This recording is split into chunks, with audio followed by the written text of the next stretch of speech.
कृषि बिल के खिलाफ कांग्रेस के धरने से किसानों का भला हो या ना हो, कांग्रेस के लिए लंबे अरसे बाद आंखों को सुकून देने वाला सुखद नजारा सामने आया।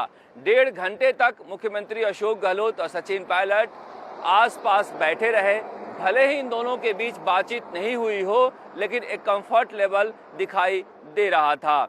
इसे महज संयोग नहीं कहा जा सकता है, क्योंकि शाम को सचिन पायलट बड़ा दिल दिखाते हुए भोज के लिए मुख्यमंत्री निवास पहुंचे और वहां पर अशोक गहलोत भी दरिया दिल नजर आए और अपनी बगल की कुर्सी पर सचिन पायलट को बिठाया। यहां तक सब कुछ ठीक था, लेकिन जो बात सबको खल गई कि बार बार जब सचिन पायलट जिंदाबाद के नारे लग रहे थे, हमारा नेता कैसा हो, सचिन पायलट जैसा हो, जैसे नारे लग रहे थे, तब अशोक गहलोत आग बबूला हो गए। दरअसल सचिन पायलट जब धरने पर आए तो धरने में एक जोश दिखा, क्योंकि बहुत सारे मंत्री और विधायक करीब 85 के आसपास बैठे हुए थे, लेकिन उस धरने में जोश नहीं दिखाई दे रहा था। सब ठंडे बैठे हुए थे। जैसे ही सचिन पायलट धरना स्थल पर पहुंचे, अचानक से नारेबाजी होने लगी और उसके बाद जब वो भाषण देने के लिए उठे तो काफ़ी देर तक नारेबाजी होती रही। जब वो भाषण देकर बैठे तब नारेबाजी होती रही, और जब गोविंद सिंह डोटासरा बोल रहे थे तो कांग्रेस का कोई विधायक और मंत्री और कार्यकर्ता ताली भी नहीं बजा रहा था। यही हाल मुख्यमंत्री अशोक गहलोत जब भाषण दे रहे थे तब देखने को मिल रहा था। उसके बाद धीरे से एक पर्ची खिसकाई गई और उसके बाद जब उस पर्ची पर जो कुछ लिखा था कांग्रेस के कार्यकर्ताओं ने पढ़ा तो अशोक गहलोत जिंदाबाद के नारे लगाने लगे, और इसी नारे को पकड़ते हुए अशोक गहलोत ने अपनी भड़ास मीडिया पर निकाली। दरअसल उनकी जो भड़ास थी इस बात को लेकर थी कि बार बार सचिन पायलट के पक्ष में नारे क्यों लग रहे हैं, और इसे लेकर उन्होंने कहा कि दिल्ली मीडिया के चक्कर में मत आना। जब उन्हें लगा कि दिल्ली मीडिया तो हमेशा ये सचिन पायलट के लिए कहते हैं, तो उन्होंने बात को सुधारते हुए इसे गोदी मीडिया कहा और ये कहा कि आप लोग खबर देखिए मगर खबर का विश्लेषण कीजिए। तो हम आपको खबर का विश्लेषण भी बता दें कि कांग्रेस का ये धरना सचिन पायलट और अशोक गहलोत के मिलने की वजह से फेमस तो रहा, लेकिन धरने में कोई दम नहीं दिखा। जितना ये ग्रीन कारपेट बिछाया हुआ था उस पर भी लोग नहीं बैठे हुए थे, वो भरा हुआ नहीं था।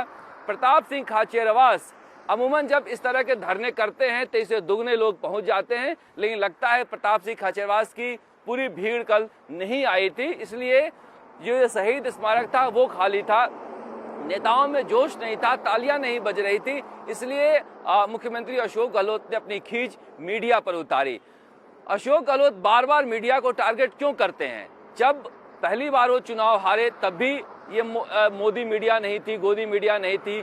दूसरी बार चुनाव हारे तब भी नहीं थी। जब ये इस तरह के हालात हैं जहां पर आपको लगता है कि मीडिया आपके पक्ष में नहीं है, तब उसे आप गाली देना शुरू कर देते हो।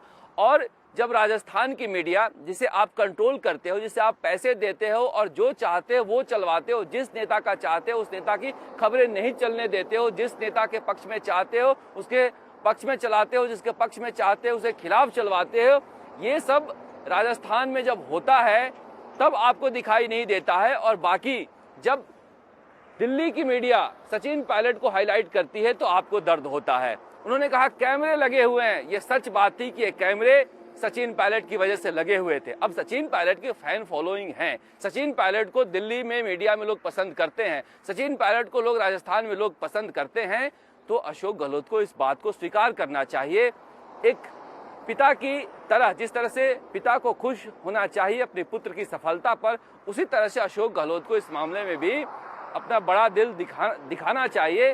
क्योंकि अशोक गहलोत को 40 सालों से अशोक गहलोत जिंदाबाद के नारे के अलावा कुछ सुनने की आदत नहीं रही है। पहली बार ऐसा हो रहा है उनके सामने सचिन पायलट जिंदाबाद के नारे लगते हैं तो हत्थे से उखड़ जाते हैं और अपना सारा गुस्सा जो है मीडिया पर उतार देते हैं। यही कल भी हुआ था। लेकिन इन तमाम चीज़ों के बावजूद ये मानना चाहिए कि यहाँ से कांग्रेस के बेहतरी का रास्ता जाता है। 3 साल का वक्त बचा है और मुख्यमंत्री अशोक गहलोत और सचिन पायलट अगर एक साथ काम करें तो कांग्रेस राजस्थान में एक बार फिर से मजबूत हो सकती है। कैमरामैन शर्मा के साथ शरद कुमार, राजस्थान तक।